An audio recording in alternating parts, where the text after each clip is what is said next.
Rombongan jemaah calon haji embarkasi Surabaya asal Probolinggo, Jawa Timur mengalami kecelakaan.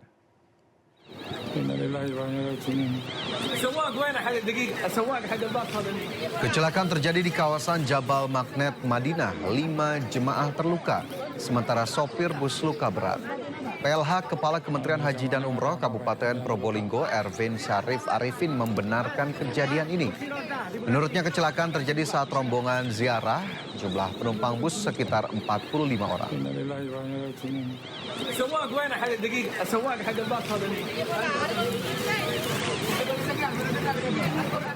Kepala Biro Humas Kementerian Haji mengkonfirmasi adanya kecelakaan bus jemaah calon haji di Madinah. 7 orang dilaporkan terluka pada insiden ini. Perlu menyampaikan terkait insiden yang dialami oleh rombongan jemaah SUB 2 yang dibawa oleh KBIHU Nurul Haramain Probolinggo dan jemaah JKS 1 yang dibawa oleh KBIHU Al-Azhar. Kronologi yang kami terima, pada 28 April 2026 pukul 10.30 waktu Arab Saudi, bus SUB 2 yang sedang melaju menabrak lambung bus JKS 1. Dilaporkan korban yang mengalami luka sebanyak 7 jemaah dari JKS 1, 2 orang jemaah dari SUB 2 dan 1 pengurus KBIHU Nurul Haramain.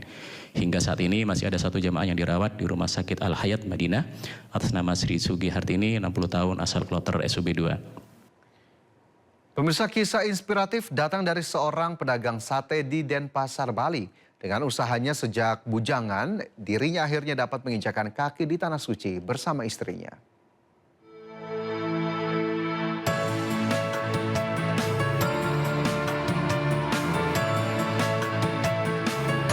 Inilah Paidi, seorang pedagang di Denpasar, Bali yang menjajakan sate lezat setiap harinya.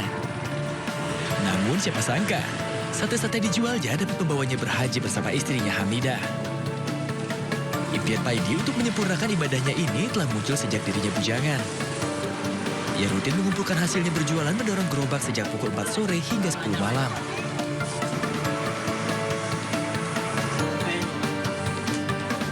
Hasilnya pun terbayar lunas. Usai Paidi dan istrinya mendapat panggilan menunaikan ibadah haji dari kantor Kementerian Haji dan Umroh wilayah Denpasar. Kalau saya ini pendaftaran 2013, daftar haji. Baru saat ini dipanggil karena tahun kemarin itu baru cadangan. Ya ketika dipanggil, alhamdulillah dalam hati ini serasa menangis. Paidi dan Hamidah akan diberangkatkan ke embarkasi Surabaya bersama 283 calon jemaah haji dari Denpasar yang terbagi dalam 2 kloter. Hal ini menjadi bukti bahwa pintu-pintu Tanah Suci selalu terbuka bagi mereka yang berikhtiar. Dari Denpasar, Bali, Indira Ari, A-News melaporkan. Ya, kisah lainnya datang dari seorang tukang beca di Sulawesi Selatan, pemirsa, yang akhirnya dapat menunaikan ibadah haji. Dirinya mengumpulkan uang selama 26 tahun hanya dari mengayuh beca.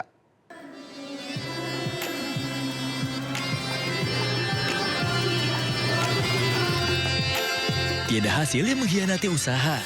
Mungkin kata-kata inilah yang tepat untuk menggambarkan kebahagiaan Kamiseng. Tukang beca ini akhirnya dapat mewujudkan mimpinya ke Tanah Suci bersama istri untuk menunaikan ibadah haji. Langsung. Mengayuh beca sejak tahun 2000. Setiap harinya Kamiseng mengantongi penghasilan yang tidak tetap, antara Rp50.000 hingga Rp90.000 per harinya. Dari hasil tersebut, dirinya tekun menyisihkan uang meskipun harus menggantungkan kebutuhannya dari sumber rezeki yang sama.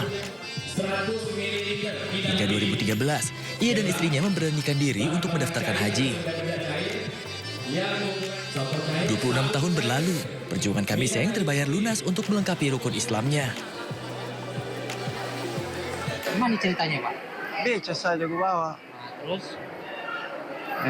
Itu pas itu ada banyak uang kita kumpul, terpaksa mendaftar. Itu berapa lama kita menabung, Pak? Mulai tahun 2000. Tahun 2000. Ya. Itu dari hasil gayung becak ya, Pak? Beca, tidak ada yang lain. Dari kisah Kamiseng kita belajar bahwa Allah Subhanahu wa Ta'ala telah menjamin rezeki seluruh ciptaannya. Dengan niat baik dan tekad yang kuat, tidak ada mimpi yang mustahil. Dari Makassar, Sulawesi Selatan, Wahyu Ruslan, A-News melaporkan. Selanjutnya pemirsa, seluruh jemaah haji Indonesia bisa memasuki area Raudhah dan ziarah ke makam Rasulullah di kawasan Masjid Nabawi, Kota Madinah, Arab Saudi. Jemaah pun diimbau agar berhati-hati dengan oknum yang meminta bayaran untuk membantu masuk Raudhah karena masuk Raudhah gratis atau tanpa biaya.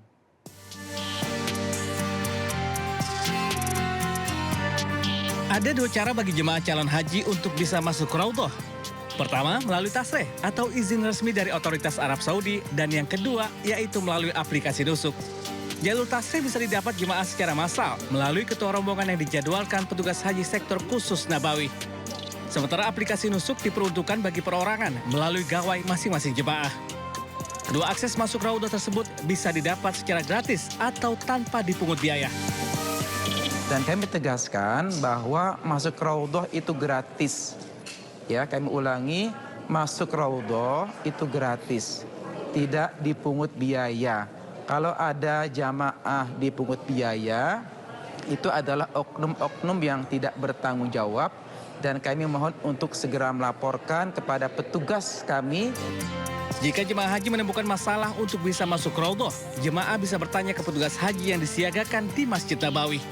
Dari Madinah, Arab Saudi, Eti Jutasari MCH 2026 melaporkan.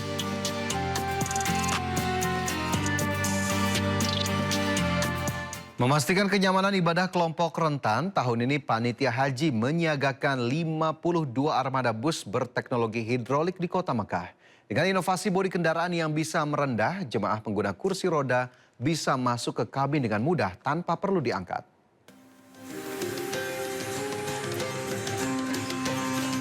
Teriknya matahari Mekah tidak lagi menjadi penghalang bagi jemaah haji kelompok rentan untuk bisa beribadah di Masjidil Haram. Di tahun ini pemerintah menyiagakan 52 unit bus sholawat khusus berteknologi suspensi hidrolik. Kendaraan pintar ini mampu merendahkan bodinya hingga sejajar dengan aspal atau trotoar jalan. Dengan inovasi ini, pengguna kursi roda bisa meluncur masuk kabin tanpa perlu diangkat atau mengalami sakit saat proses naik turun kendaraan. Bis itu yang jelas untuk bis disabilitas, dia bisa turun bisnya itu. Sehingga jemaah itu yang pengguna kursi roda tidak perlu diangkat, langsung didorong. Langsung masuk ke kabin bis itu nggak perlu diangkat, tapi langsung didorong. Itu bisnya bisa turun. Guna menjaga efektivitas di tengah kemacetan Mekah, bus khusus berkapasitas maksimal 18 orang ini beroperasi menggunakan sistem panggilan atau request dari petugas halte. Jika terdapat penumpukan jemaah lansia atau disabilitas yang akan melaksanakan umroh wajib, petugas sektor akan langsung mengontak kantong parkir agar armada khusus tersebut segera meluncur. Dari Mekah, Arab Saudi, Ike Kesuma, Sindo News melaporkan.